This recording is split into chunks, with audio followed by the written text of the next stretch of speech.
Good morning. আমার নতুন আরেকটি ব্লগে তোমাদের অনেক অনেক স্বাগত। তো ওখানে রান্না করেছি, দেখো পনির করেছি আর লাউ দিয়ে ডাল করেছি, মুসুরির ডাল আর কোয়াশ আলু ভাজা করেছি। তারপরে মেয়েকে নিয়েই না কোয়াশ আলু ভাজাটা করে নিয়েছি। উঠে গেছিলো ও মোটামুটি 10টা সাড়ে 10টায় ঘুম থেকে ওঠে। তারপরে আজকে অনেকটা সকালে উঠে গেছে, কারণ কি সকালে রান্নাবান্না কমপ্লিট করেছি আর এখন মেয়েকে নিয়ে ঘুম পাড়ালাম। তারপরে এই যে দেখো খেলছে আর বেড কাভার টাভার সব বালিশের কাভার টাভার খুলে নিয়েছি, এগুলো সব ধুতে হবে। এই যে সব রেখেছি এগুলো সব কাচার জন্য। আর ছেলে নিচে খাচ্ছে, ওর ঠাম্মি খাইয়ে দিচ্ছে। আর রান্নাটা কমপ্লিট করেই না মেয়ে উঠে গেছিলো, ওকে কোলে নিয়ে নিয়েই আজকে রান্না করতে হলো। ঠাম্মি কী কী কাজ করছিল। আর ছেলেকে আজকে সকাল একদমই পড়ানো হলো না, পরীক্ষা চলছে, আমি ওর কাছে ছিলাম। তো এখন পড়াবো কি, এখন বাজে দেখো 12টা বেজে গেছে, তো কি করব বুঝতে পারছি না। তো চলো কাজগুলো করে নিই।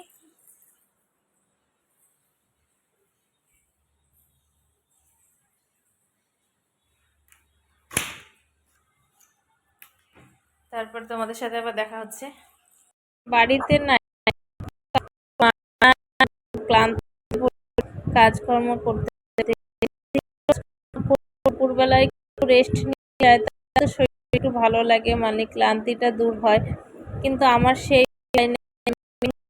ভোরবেলা রান্না বান্না, ছেলে মেয়েকে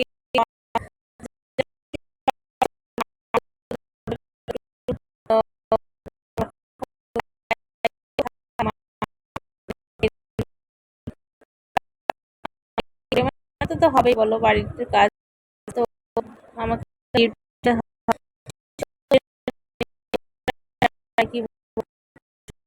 থেকে আসি আর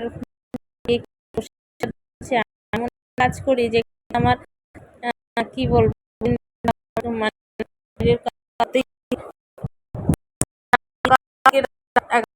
সাড়ে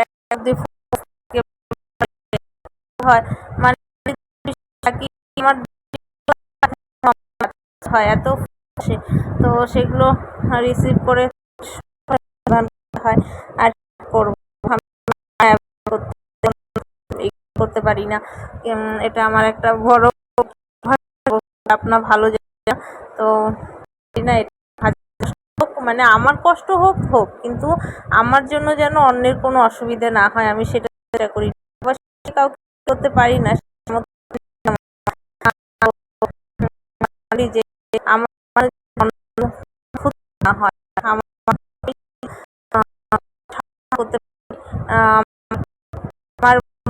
পরিশ্রম দিয়ে বা আমার কিছু সহযোগিতা কথা কারো ভালো কিছু কথা দিয়েও কিন্তু হেল্প হয়। তো এটাই আমি চেষ্টা করি সব সময়। তো হিংসা টিংসা আমার সেরকম আসে না মনের মধ্যে, কারণ একটুখানি তো জীবন, তাই না বলো? এই আছি এই নেই, তো হিংসা করে আর কি হবে? মানুষ মানুষের, সবাই সবার উপকারে লাগুক, সবাই সবার পাশে থাকুক, খারাপ সময়ে পাশে থাকুক বেশি করে। কারণ আজকে আমি খারাপ সময়ে আছি, আজকে আমাকে মানে খুব সহযোগিতার দরকার সবার, কিন্তু আজকে আমি পাশে পেলাম না। আর যখন আমার খুব সুখের সময়, তখন আমার বাড়িতে লোকের ভিড়, তো সেই লোকের তো দরকার, তাই না? যদি খারাপ সময় তাকে না পাই, এটাই হচ্ছে মেন কথা। আর আজকে দেখো ডিউটি একটু লেটে যাব, তার জন্য এই যে মেয়েকে নিয়ে একটু বেরিয়েছি। এখন বাজে হচ্ছে 2টো আড়াইটের সময়।